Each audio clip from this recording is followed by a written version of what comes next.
HS24 న్యూస్కి స్వాగతం. నేను విజయ. ఈరోజు స్పెషల్ స్టోరీ చూద్దాం. కొన్ని దేవాలయాలు కేవలం రాళ్లతో కట్టిన గుడులు కావు. అవి కాలాన్ని మించిపోయిన శక్తి కేంద్రాలు, నమ్మకాలను నిలబెట్టే ఆధ్యాత్మిక నిలయాలు. అటువంటి మహిమాన్విత శైవ క్షేత్రమే యాగంటి. ఈ యాగంటి విశేషాలేంటో HS24 న్యూస్లో చూద్దాం.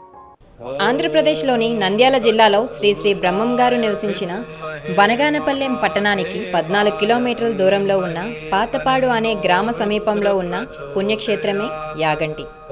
ఈ దేవాలయం 15వ శతాబ్దంలో విజయనగర సామ్రాజ్య పాలకులు సంగమ వంశానికి చెందిన హరిహర బుక్క రాయలచే నిర్మించబడింది. ఇక్కడ ప్రతిష్ఠించిన నంది విగ్రహం అంతకంతకు పెరుగుతూ ఉంటుంది. ప్రతి 20 ఏళ్లకు 1 అంగుళం పెరుగుతుందని పురావస్తు శాఖ ధృవీకరించింది. ఆలయ ప్రాంగణంలో ఉన్న ఒక గుహలో తపస్సు చేసిన శ్రీ అగస్త్య మహామునీశ్వరులు ఇక్కడ శ్రీ వెంకటేశ్వర స్వామికి ఆలయం నిర్మించాలని తలపెట్టారు. విగ్రహాన్ని మలిచే సమయంలో కాలి బొటనవేలు గోరు విరిగిందట.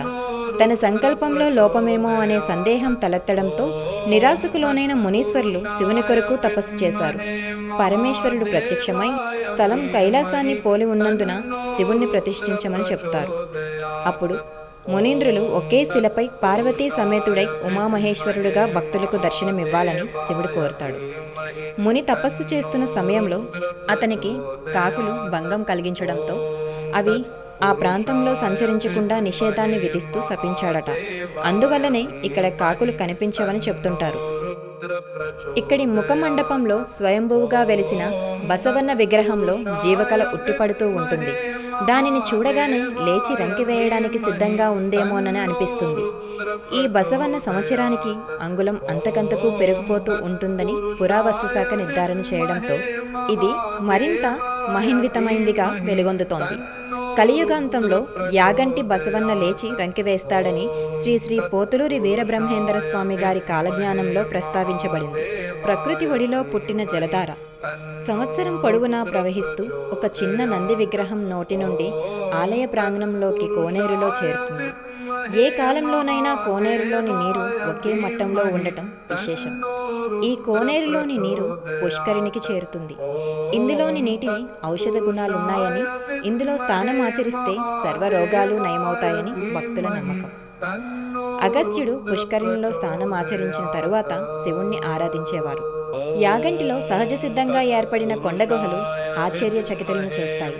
ఆలయానికి ఉత్తరాన శ్రీ అగస్త్య మహాముని గుహ, ఆలయ ముఖద్వారానికి ఉత్తరాన శ్రీ శ్రీ వెంకటేశ్వర స్వామి గుహ, పుష్కరిణికి ఉత్తరాన శ్రీ శ్రీ పోతులూరి వీరబ్రహ్మేంద్ర స్వామి గుహలు ఉన్నాయి.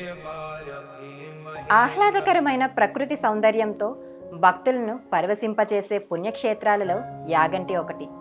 యుగాలు మారినా యాగంటి మహిమ మారలేదు. భక్తులు మారినా శివుని అనుగ్రహం మారలేదు. కాలం సాగిపోతున్నా ఈ క్షేత్రం చలించలేదు. ఇది భక్తుల నమ్మకానికి నిలువెత్తు నిదర్శనం. ఇది దేవుడి ఉనికికి పర్యాయ పదం. ప్రతి ఒక్కరికి జీవితంలో ఒక్కసారైనా ఈ క్షేత్రాన్ని దర్శించాలని మనసారా కోరుకుంటూ మళ్ళీ మరో స్పెషల్ స్టోరీతో మళ్ళీ కలుద్దాం.